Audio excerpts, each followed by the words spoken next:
എറണാകുളം ജില്ലാ ക്ഷീരവികസന സംഗമത്തിന് ഹലാൽ ഭക്ഷണം നൽകണമെന്ന ടെൻഡർ നോട്ടീസ് പിൻവലിച്ച് ക്ഷീരവികസന വകുപ്പ്. ജനം TV വാർത്തയെ തുടർന്നാണ് മെനു പുനഃക്രമീകരിച്ച് ക്ഷീരസംരക്ഷണ വികസന വകുപ്പ് പുതിയ ടെൻഡർ വിളിച്ചത്.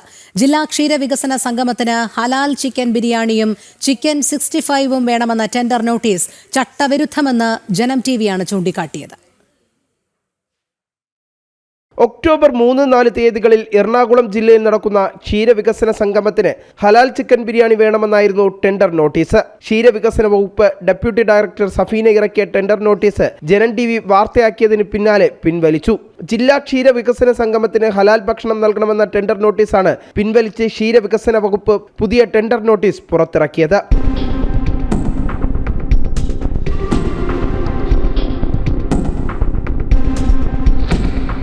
സർക്കാർ ഉത്തരവുകളിലോ ടെൻഡറുകളിലോ മതപരമായ വാക്കുകൾ പാടില്ലെന്ന ചട്ടം നിലനിൽക്കെയാണ് വിവാദ ടെൻഡർ എറണാകുളം ജില്ലാ ക്ഷീരവികസന വകുപ്പ് ഡെപ്യൂട്ടി ഡയറക്ടർ സഫീന പുറത്തിറക്കിയത്.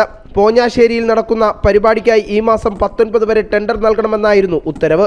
അന്നേ ദിവസം 2 മണിയോടെ നടപടികൾ പൂർത്തിയാക്കുമെന്നും ഉത്തരവിൽ പറയുന്നുണ്ട്.